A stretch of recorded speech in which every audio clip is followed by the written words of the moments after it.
G'day you mob, welcome to this episode of Aussie English. I am your host Peter Smisson and it is my pleasure today to bring you an interview with David Rajaraman. Now David was on the podcast all the way back in episode 934, so if you haven't listened to that episode, go and check it out before listening to this one so that you can catch up and be up to date on where things are at with him. Today in the first part of this two-part series, we're going to chat to David about how he went from an English teacher to working as a car mechanic in Japan, what it's like working as a foreigner in Japan and in Japanese. He uses the Japanese language on a daily basis. What it's like working with Japanese people at Japanese companies, applying for jobs at Japanese companies as a foreigner, life as an international citizen. David was born in India, but was then raised in Brunei and has studied and lived in many other countries, including Australia. After that, we'll talk about Japanese culture as a foreigner and trying to integrate into Japanese culture, the good versus the strange aspects of Japanese culture as a foreigner, internal and external expectations of the usage of your second language when you reach really, really high levels in that language, what it's like being married to foreigners. David and I sort of share our battle stories of both of us being married to a Japanese person and a Brazilian person respectively, and sort of the nuances that go on at home with our cultural differences and linguistic differences, and we talk about much, much more. So without any further ado, guys, I give you David Rajaraman.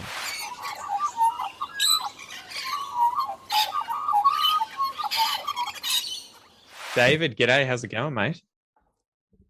Great. It's been a nice morning for me. How about you? How are you doing? I'm good. It's about, what is it? Almost 1 o'clock. So we're early. We started early, but yeah, chugging along, being okay. Man, it's so funny. That background is so good. I'm like, is that his actual background? And then I realize I'm like, he's kind of, it's funny. You can sort of realize this in Zoom where the background's better quality than the image of the person. Yeah. You're like, oh, no, that can't be. There's no way. Yeah. This is the background that I'm aspiring to one day. A nice little bonsai over the left shoulder there too. Yep. Mate, so I wanted to get you back on just to obviously have a chin wag. We caught up on Instagram recently, so I thought it would be cool to just hang out. You're living a very different life from me at the moment, obviously. So for a bit of background, do you want to tell the listeners where you currently are, what you're doing, everything like that? Sure. So hi, everyone. My name's David. I live in Japan right now. Nagoya is the name of the city where I live. It's known for being home to the world's most well-known car company, the Toyota Motor Company. Their factory and a lot of their factories are kind of not too far from here. Like they're scattered around this area.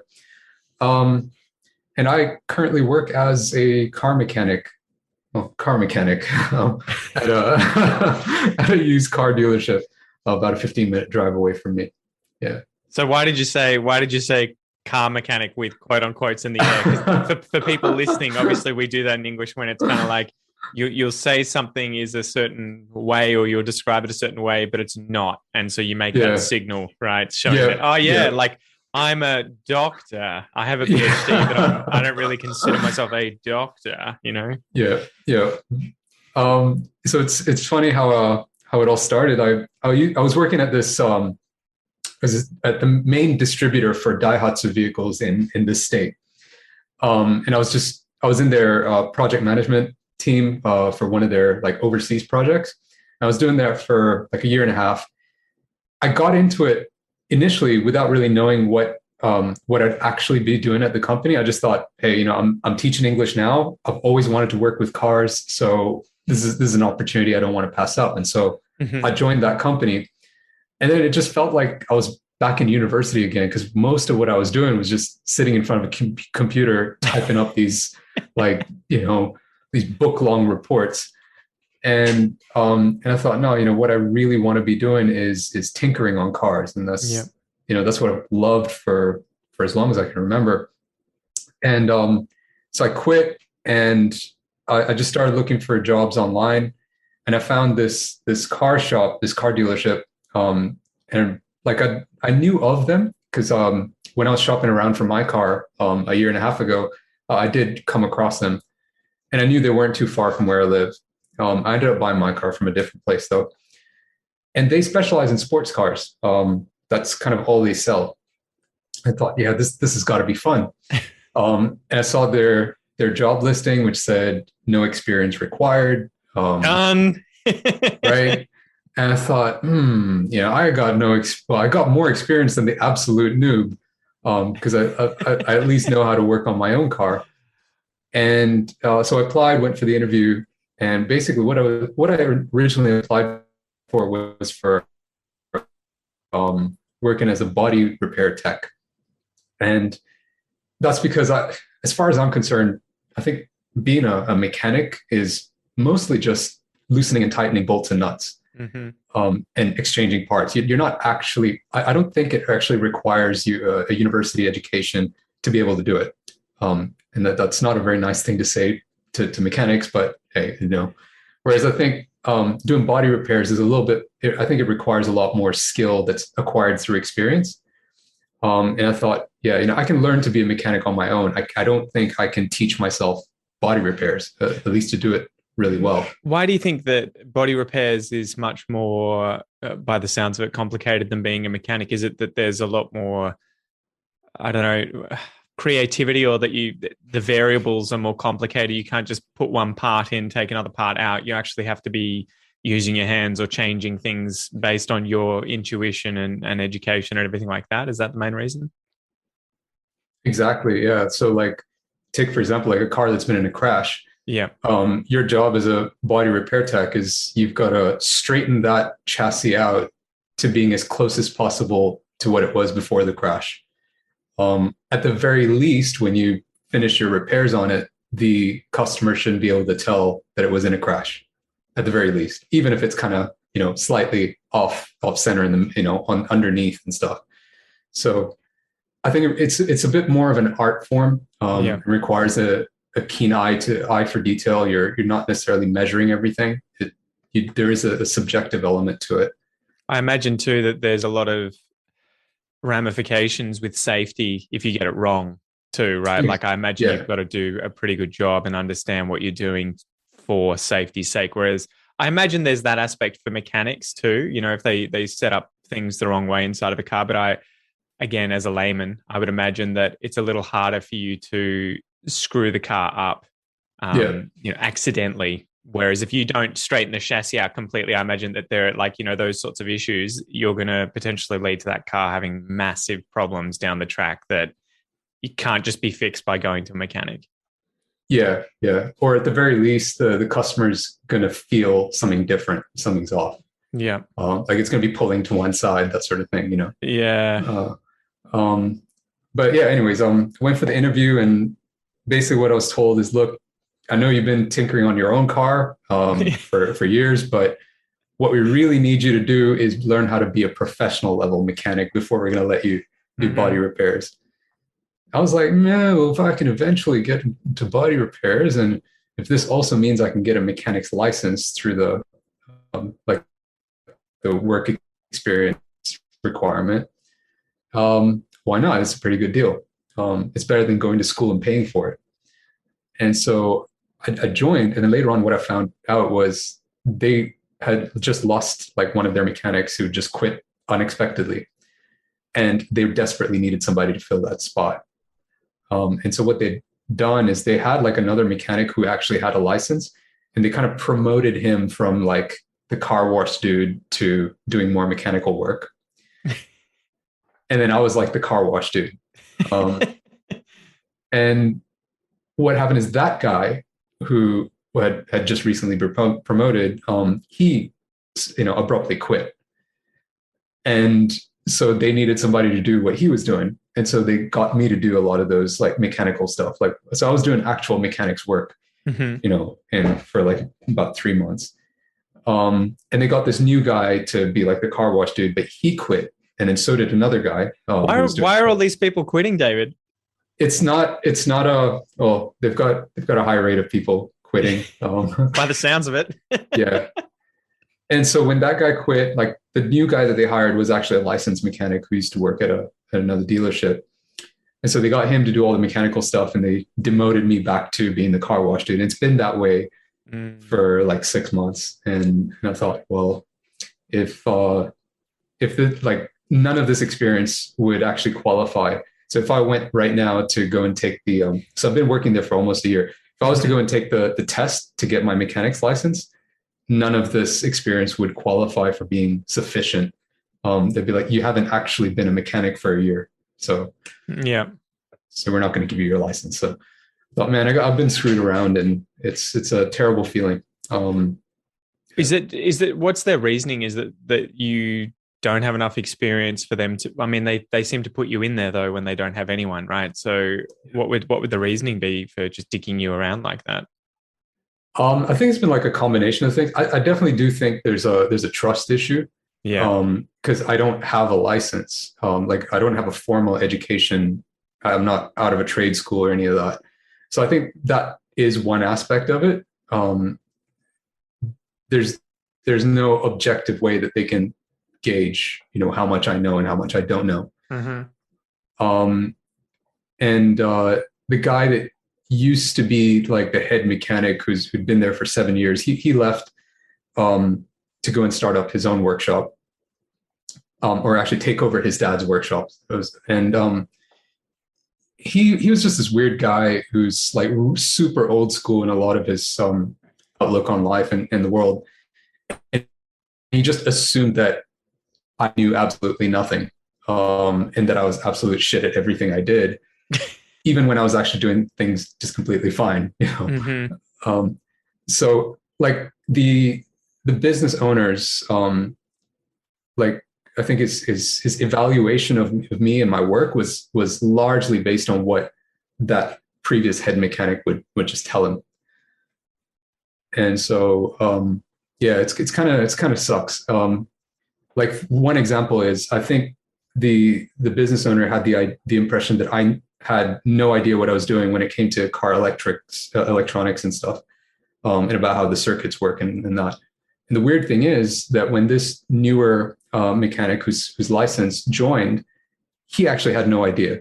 And whenever he was tasked with installing like a navigation system or speakers or sound system, he'd always come and ask me, and I would be teaching him. I'd be like, hey, this wire does this, and this is how you're supposed to connect this, and that's what it's going to do. And so like, here I am teaching the guy who's got the license. Like I understand enough to be able to do that. And yet they think it's the other way around. And it's kind of hard, I guess, to change that perception. If I'm not licensed, I don't really blame him. Is this more about them what's on paper than what you're actually capable of that matters? Yeah, I wouldn't say so. I think it's just a matter of them being such a small operation with just so few people. They don't actually have a system in place for accurately evaluating what I can do and can't do. So I think it's a combination of things. One is that I don't have the piece of paper, and on top of that, they don't have a way of, or they haven't bothered to figure out a way of actually evaluating what I can and can't do. Yeah, I feel like it's that one of those things though. You'd work this out if you're working in a team, right? You would just be like, David, do your thing, and when you run into trouble, communicate with the team and let us know where you're running into trouble. And then within a few weeks, you would imagine they'd get a pretty good picture of what you can handle and what you can't handle, especially if your work is being checked, right? You're not just, David's taking care of this car for our client and no one's checking his work. And then it's just going out to the client. And David was also just saying he can do everything. And so we're going to trust it. You'd be like, surely you have your checks and balances in there to verify what he's actually capable of. And you can come to a conclusion pretty quickly. But yeah, annoying. So did you end up leaving this place and you're applying for another job now, right? I haven't left yet. I'm still working there, and I don't plan on submitting my resignation letter till I have another job to go to. Mm-hmm. So I have applied for this new position. It's also for a body repair tech, and this time it's not at a car dealership. It's actually this company that operates like a network of rental vehicles and car sharing stuff, and they've got coin parking lots and things like that as well across the country. Mm-hmm. So they have like their own body repair workshop for their fleet.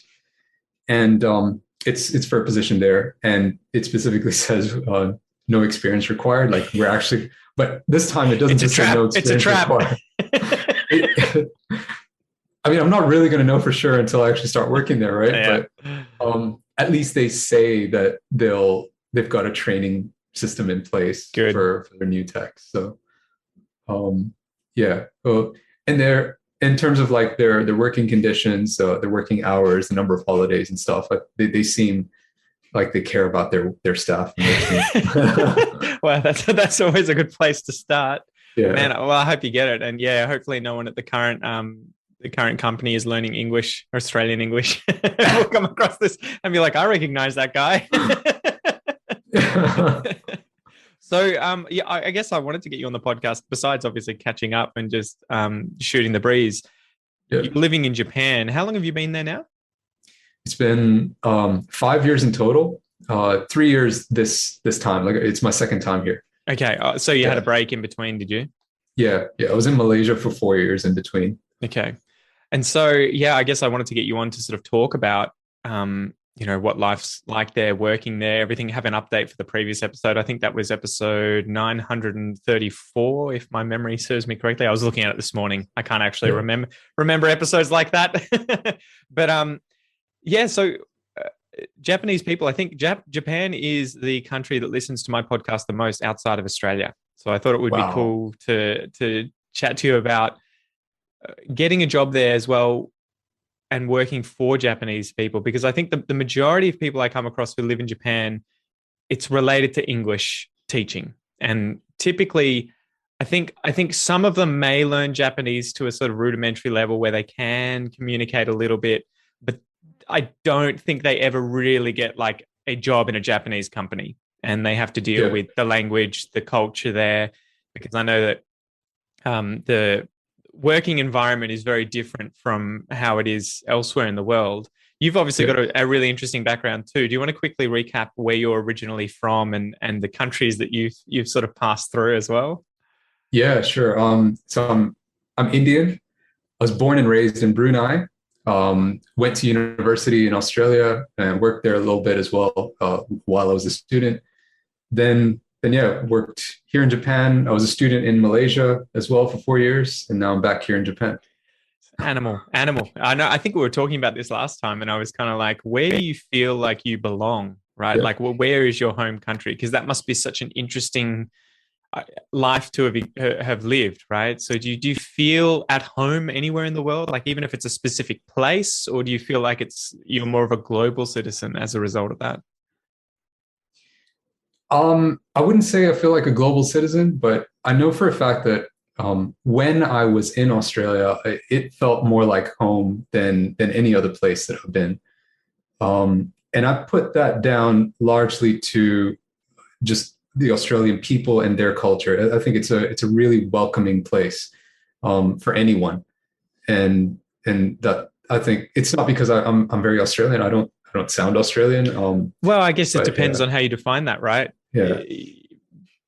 When you go to Melbourne, you are very Australian, right? Like if I Oh, was really? walking, well, you know what I mean, where Yeah. if you go to Melbourne or to Sydney or to Brisbane and you walk around the CBD, it's more likely than not, at least in Melbourne, when I was there at uni, it's more likely than not you're going to encounter someone speaking a foreign language, who can speak English, but is speaking a foreign language and is of a different race.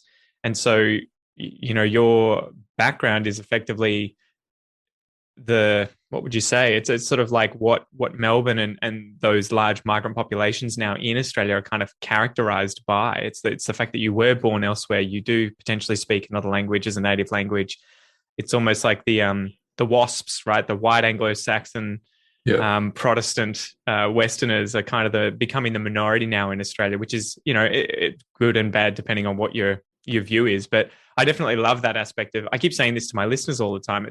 I love the fact that Australia is somewhere that you can come, don't speak English, learn English, get your visa, permanent residency, get your citizenship, get a passport, and you're effectively as Australian as I am. You may not have the accent, but for all intents and purposes, you're Australian now, right? And this was that interesting thing I think we touched on last time, but I can't remember. We can talk about it now.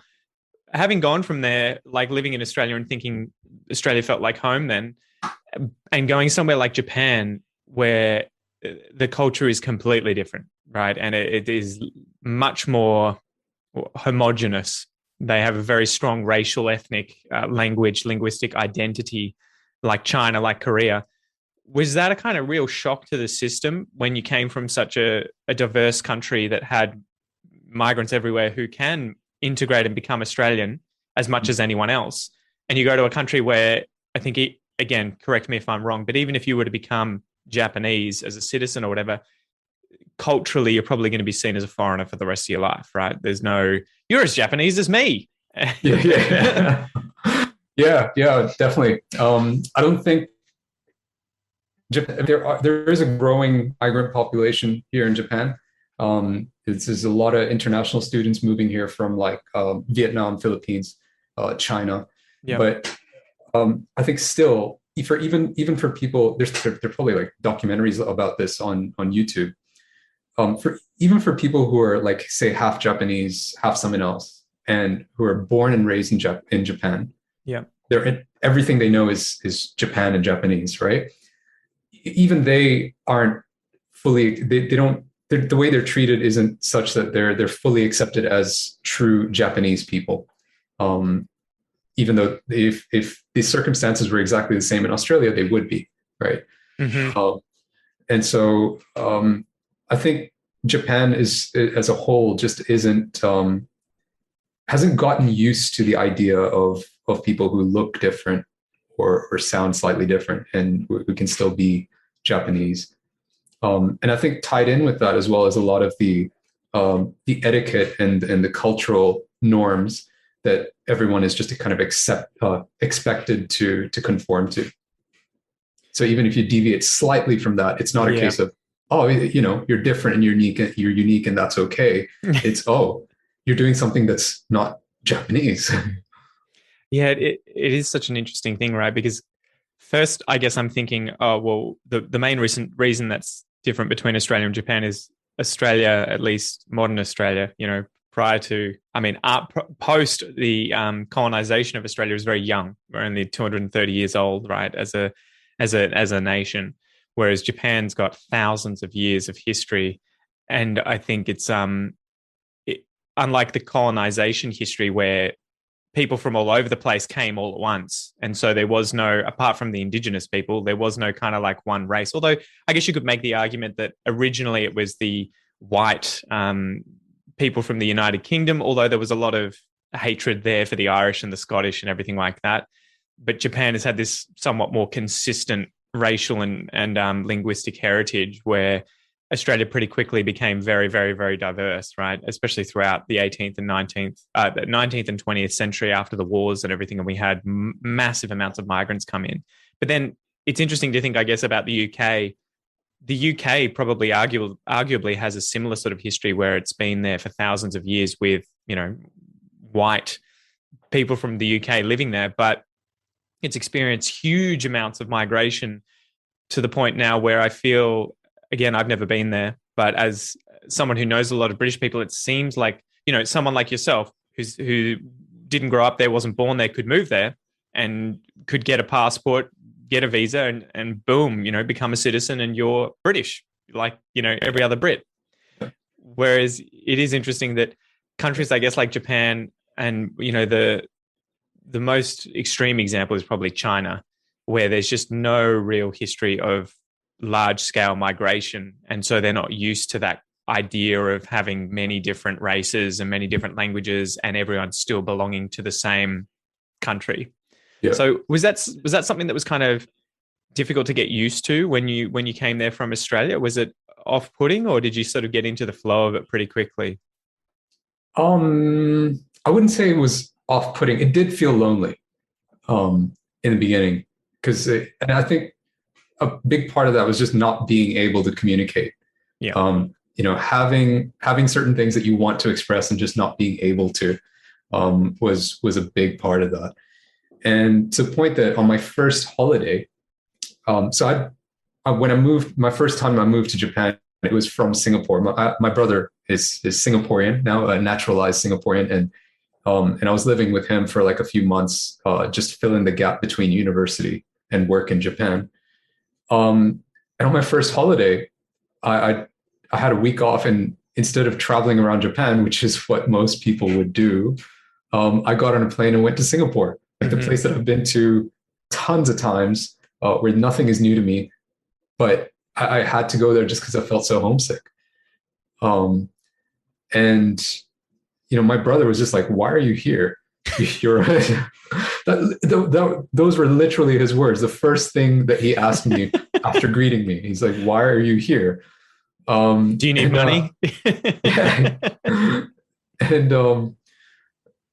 and and I had to explain. I just said, "Look, I just felt lonely," and he was like, "Oh, okay, well, that makes sense." And That sounds like something though that Japanese people are struggling with today. yeah, Again, from the outside, but I keep hearing from Japanese people. I keep seeing news reports or news stories from journalists, and I also see the odd documentary coming up here and there that they have an epidemic of loneliness that's sort of creeping in. Again, this is probably happening worldwide to some extent. I think with social media and the way that things are, I think people, ironically, despite being more connected than we've ever been, feel like we have less close relationships than we had in the past. So, what is the experience like in Japan with that? Does the average Japanese person that you would interact with sort of worry about those sorts of things, experience them, or know people who experience them? One example that I came to, my mum told me the other day, she watched this doco about, I think it's mainly young men who just cut themselves off from the world and then play video games all day at home, and their parents kind of allow this lifestyle to continue, but then also don't talk about them. Like they kind of sweep it under the rug and keep it quiet. And I found that really, really interesting. I think there are those sorts of people here in Australia, but nowhere near a million of them. yeah. I think I don't know. There's this. I'll share this one little thing that I've noticed as a non-Japanese person here. I feel like there are a lot more people here than I've seen anywhere else in the world who talk to themselves, and where that sort of behavior is completely normal. Like talk to themselves out loud. And that's completely like normal, accepted.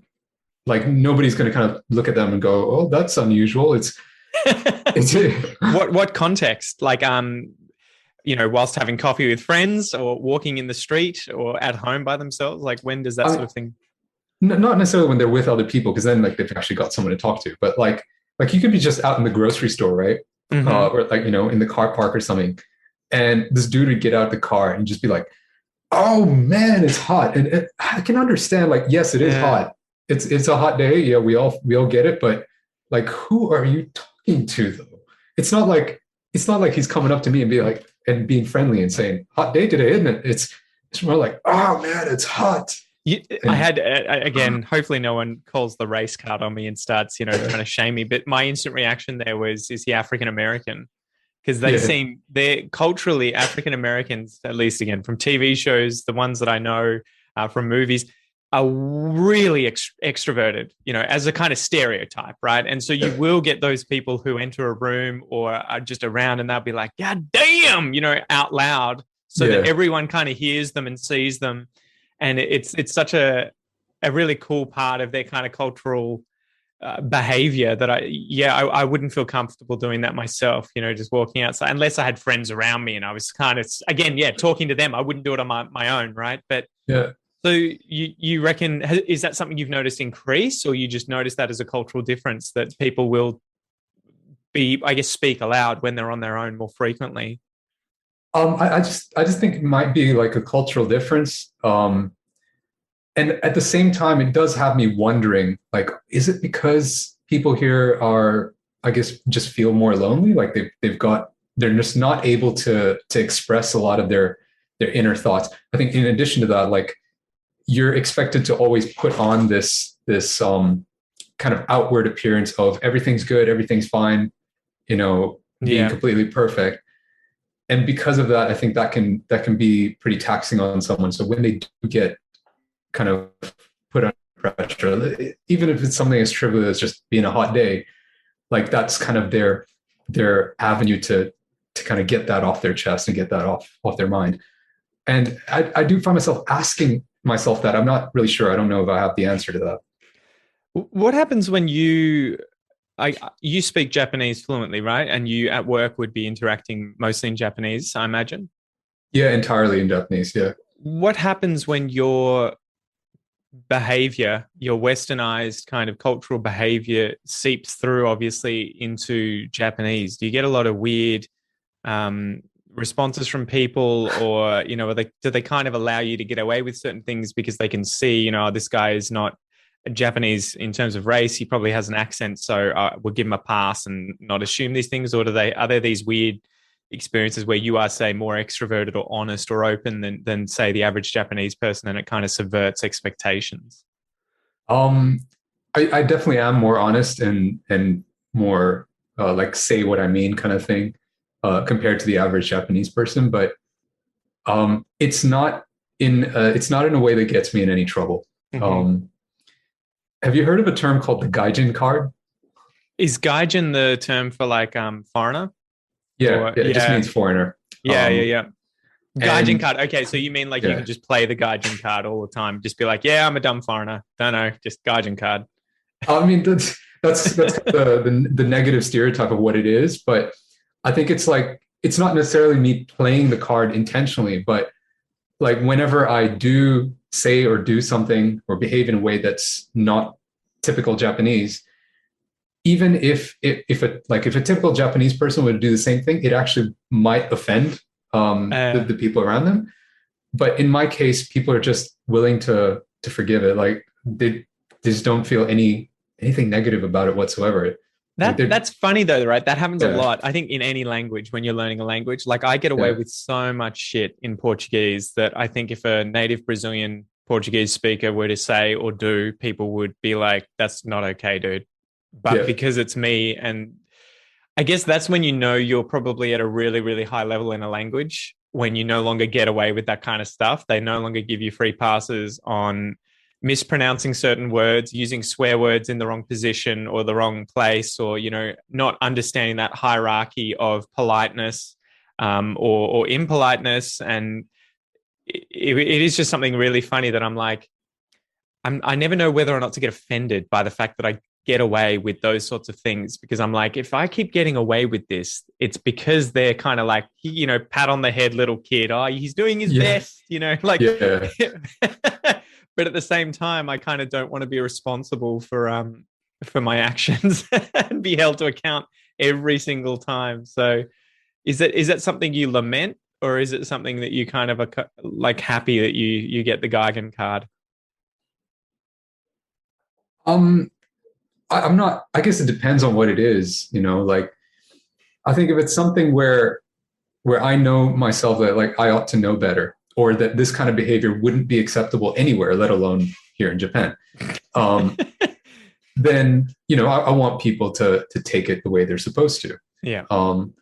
And chances are I'm probably behaving that way because I'm trying to be offensive. To pause you there, I guess that's the difficult part too, right? If you're trying to be subtle with how offensive you're being, they may not necessarily perceive that because they keep giving you the benefit of the doubt all the time. And David's like there, he's calling someone a fuckhead and they're just like, he doesn't actually mean that, right? Like he's confused, and you're like, no, I'm actually really angry. Yeah. And there's times where like, there's no way you can expect me to know this sort of thing, right? Yeah. This is not universal. This is actually not common sense, despite how much you think it is. Yeah. If anything, what you guys are expecting makes no sense whatsoever to the common person. Can you give me an example? Okay. Let's say it's to do. Okay. So I think this is an interaction between my wife and I, right? Mm-hmm. Is she Japanese? Yeah, my wife is Japanese, right? Yep. So, it's always interesting how like my wife would ask me a question, "Hey, do you think we should do this?" And I think it's a good idea, right? So I'm like, "Yeah, okay." That's my response. Yeah, okay. and, now, if you did that in Japanese, right, that actually means you're not okay with it. I love it. I love too the fact that you're married to the person and having these interactions where you have like these layers when you're married to someone and or in a relationship with someone for a long time of like understanding these nuances of their responses as well. Yeah. And being and overthinking. I have these interactions with my wife all the time where she'll say, I'll say something like that, do you want to do this? And she'll respond and I'll be like, are you angry? And she'll be like, no, I wasn't excited. I wasn't over. Do you want me to do a dance? Like, what do you want? What do you want from me? I'm tired. And you get into this habit of being like almost too sensitive to reading those responses. But okay, so is that a stereotypical thing in Japanese where if someone were to ask you, you need to sort of be more enthusiastic with your response to actually show that you want to do it, as opposed to that? I guess you could be polite by saying, yeah, I'll think about it. And that's actually, no, that's not happening, Yeah. So, I mean, it's like, there's like so many layers to it. There's like, not only do you have to be more enthusiastic with your yes, but you need to actually kind of engage in this artificial back and forth discussion. So it makes it seem like you've actually deliberated and pondered over the idea before saying yes to it. Okay. And taken an interest in it, in that process. So the whole, do you think we should do this? Yeah, okay. That's not how you respond to it. If you Why are you so angry, Dave? Why don't you want to do this thing? I said yes. Yeah. And that's exactly what my wife would say. She'd be like, why don't you think it's a good idea? Or you don't agree? And she'd actually be like ready to go on full on argue with me over it. I'd be like, I didn't say no. I didn't say I disagreed. Did you hear what I said? I said, yes. Okay. I said, yeah. Okay. Mm-hmm. So, isn't that end of discussion? Did you ever read those books growing up of like Mr. Happy and Mrs. Know-It-All? And yes. I was reading one of those to my son last night. My wife found these on the side of the road. Someone had left a basket out with all these old books, and instead of throwing them out, they just put them in a basket. And they're for people. She walked around the corner and was like, "Oh, there's some books. I'll grab them for Noah." These were like obviously books from when I was a kid. They were like made in the 90s, early 90s. So I'm reading Mr. Muddle. Mm-hmm. You heard where he muddles everything up, right? So it goes through the book and effectively shows how like when he wants to have a shower, he accidentally steps into the sauna, or when he wants to go for a swim, he accidentally climbs a hill because he keeps muddling everything up. He tries to have breakfast and he pours the milk on the bread and puts his sugar in the butter or something like that. The book kind of has this really interesting turn where he starts interacting with other people in the town. And so he goes with a fisherman to try and go fishing. And the fisherman's like, can you push the boat into the water? And he pulls it further up the beach. And then when he goes in the boat and they're out there, he's like, let's throw a hook in the water. And Mr. Muddle dives into the water. And the funny thing about it is, like, by the end of the book, the guy that went fishing with him works out he needs to ask the opposite thing to get Mr. Muddle to do what he wants. So when they get to shore, he says, can you put the boat in the water? And Mr. Muddle pulls it up on the beach. And it's like, and Mr. Muddle was really happy. And Mr. George was really happy. And then he starts having all these interactions with everyone else in town. And they finally worked out they have to ask him to do the opposite thing for him to actually do what they want him to do. And everyone ends up way happier. So I guess it's a kind of long story of saying that was just a really funny thing where, yeah, culturally at times it seems like you need to get used to these. You have to get used to doing something that is not necessarily what you would do, or could even be the opposite reaction of what you would have in order to sort of get used to those norms for everyone to be happy. But it is difficult when you're like, I guess in Japan, when you're there, you are the one that has to kind of capitulate and be I'm trying to work as best I can in the framework of Japanese culture.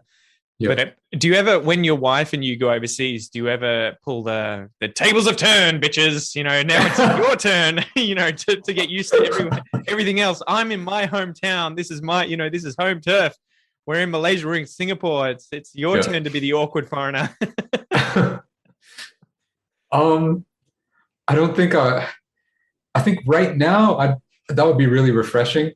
But I think because. After moving here the second time, like we haven't really had a chance to go abroad, just because like the whole COVID and all that. So I think when things do settle down and when we finally do get to travel abroad, that's probably going to be how I feel. You need to work out. You need to sit down. There's a book. I've forgotten what the cultural book that talks about loose and tight cultures. Have you heard of that book? No, I haven't. Let's see if I can find it. It's by a woman. Rule Makers, Rule Breakers: How Tight and Loose Cultures Wire Our World by Michelle Gelfand, or Gelfand, I think Gelfand. She talks about how different cultures are loose versus tight, right? Like, so Australia's a loose culture where we tend to be very relaxed about these things, and Japan's sort of the other extreme of being a very tight culture, having a very specific rule set of how you behave, hierarchies at work, all of that sort of stuff. And I think the book, I've heard her interviewed. I haven't actually read the book, but she was talking about how there's always benefits, there's trade-offs and benefits to any of these things, right? So like in times of crises, you probably want a tight culture that's going to follow a strict hierarchy, whereas in times of lots of money and peace and everything, you want a looser one where the rules aren't as strict. But it'd be interesting if you worked out which country is the loosest country in the world that I could take my wife to, and then just be like, set her among the pigeons, right? Or you're the fox, she's the pigeons, and you just like, let's go. You probably need to go to Brazil, something like that, or like during Mardi Gras or during Carnival. I want to say Mardi Gras, Carnival, and just be like, like, you're putting on this suit, we're getting in the street, we're dancing, let's see how you go. Oh yeah, definitely want to give that a try. I would love to give that a try. Has she been out of Japan much? Yeah, right before we got married, like traveling was like one of her hobbies, or if you could say that. Like she's been to more countries than I have. Oh wow! Okay. Like I've even lost track of which countries, but like like she's been to Australia, Morocco, wow, Singapore, Malaysia. I mean, those are countries I've been to. The US, Canada. Like she's been all over the place. Wow, it sounds like Brazil probably won't be much of a shock then. Yeah, but it is funny. Like all the Japanese people I tend to meet in Australia, I would imagine they are not a good representative of the average Japanese person. Right. The same way I would imagine the average Australian you'd meet somewhere like Brazil is probably not a good representation of the average quote unquote Australian. Does that tend to ring true for you? Have you noticed that? Yeah, totally. I think the average, there's a typical Japanese person you might meet in Australia would fall into one of two categories. One is they're from a really wealthy family where they can afford to kind of just not have any worries about anything else going on in Japan and just get on a plane and go to Australia for a year or two. And then the other type would be people who are just so detached from the Japanese norm of where you're everything you think about and care about is your job, your work, your career. They're the kind who want to be the rebels. They're the the hippies of Japan, if you can call them that. They're the type to say, you know what, I want to throw everything away and I want to be free and just do what I want and live my own life. And they'll just get on a plane with not much money, but they'll just be like, yeah, I don't know how things are going to turn out. I don't know anybody where I'm going, but I'm just going to go there and see what happens. I met one of those the other day. I went back to jiu-jitsu, which is why you can see my face is a bit smashed up. And he was on the mat, and I remember chatting to him and being like, whereabouts are you from? Like, and it was funny. Initially, he's like, Japan, where are you from? I was just like, oh Jesus, I didn't mean it like that. I wasn't like, go home, immigrant. I was just curious, and I was telling him about Aussie English and everything, and then he loosened up, and he was like, I just came over here, and I'd learnt English at school, and then just winged it. And he had really, really good English. I was actually really impressed. He was like, I haven't studied English. I just came over here and kind of picked it up, and then just is learning to code on his own. And he's just like, yeah, I pretty much just learned to code. I've got a wife here. I'm just doing that in jiu-jitsu, and this is my life. And I was just like, yeah, you're not the average Japanese person. By the sounds of it. I remember I need to talk to him more. I was like, I need to chat to you on the podcast, because I would love to know more about, and many of the listeners will be these kinds of people, but those people who decide, I don't like what I have at home, my culture, or not even necessarily not liking it, but having an urge to go elsewhere, right? I always felt like that kind of a person in Australia. I never really wanted to, from a young age, I never wanted to necessarily live here forever. I kind of wanted to go overseas and experience other cultures and other places and other languages. I never wanted to marry an Australian. I was always pretty set on like, I want to marry someone who speaks a different language and comes from a different culture so that they can bring that to the family effectively, right? So that we have that difference. Like I have my sister's married to her, effectively her high school sweetheart, and they have an amazing relationship, but they grew up in the same town. And so I always feel like, I mean, I'm potentially missing out on the kind of bond and what would you say, simultaneous knowledge of just life, right? Like they completely understand each other's context. Whereas my wife and I are constantly discovering new things about one another and each other's languages and cultures, because it's kind of like, even after 4 or 5 years now of being together, she'll just do some really dumb shit. I'll think, and she'll be like, "What do you mean? This is just normal. Like, what are you talking about? This is just not. This is what we do in Brazil." And I'll be like, "Are you serious?" And then I'll do some really dumb shit, thinking that that's the norm, and she'll just be like, "What the hell is that? Like, what do you mean you don't just?" What's a good example? Oh, she'll have like, so there's this food called farofa, right? It's kind of like a large tuber. It's like a big, big, big potato, but it's native to South America, and they grind it up. It's poisonous, so they have to treat it a certain way in order to be able to consume it. But they'll use it as a condiment, right? Sort of like you add it to rice. And initially when you do it, when you have it, you're like, this just tastes like shit. Like this just made everything way worse. And then within about 2 meals, you're like, I can't ever imagine eating rice without this thing again. Wow. But she'll go to town where there'll be more of this. It almost looks like flour, but it's a little coarser. Mm-hmm. There'll be more of that on the plate than there is anything else. And I'll just be like, when I first had it, I thought someone had just put a packet of chips in a blender and just buzzed it. And it was just effectively like sand. And those are one of those things where I'll be like, do other Brazilians do this? Are you sure they do this? I feel like this is a really weird thing, right? This is kind of like cutting your toenails in your bed, right? It's just like no one does that, But what's it taste like? Is it purely just there for the texture, or does it actually have a taste or flavor to it? I think, again, I'm assuming it would probably have originally been just a really good carbohydrate source, and they mix it with a lot of other things to kind of flavor it. So you'll have I think onion, salt, bacon, dried bacon, other things that are kind of ground up and added to it. And it's just this savory, it's like a really coarse flour that's just savory. But if you were to mix it with rice and then you have it in dishes where it's kind of paired with, what would you say, sauces. So they'll have it with something called feijão, which is like beans, but with like a lot of liquid with it. And feijoada, which will be beans and meat and bacon and not bacon, but like sausages and other chorizo sort of things. Mm-hmm. And when you sort of combine those two things, you have the rice and the farofa, and then the meat and the beans and the sauce. It's just insanely good. It's insanely good. But it is one of those things where you first have it and you're just like, what the hell? Because it's so outside of your cultural context. Like, we have a very Asian strong background when it comes to how we consume rice in Australia. It's typically white rice. It's going to be that almost sticky white rice that's been cooked a certain way, very Japanese style, I think, where they use large kind of machines. They'll put it into sushi and sashimi, and you get it that way. And you kind of get really used to having it like that. And then so when they add their own kind of take on it, or that's very traditional in Brazil. I think farofa is kind of like everywhere throughout Brazil, but I'd never had it ever before. And I remember just being like, you've just adulterated.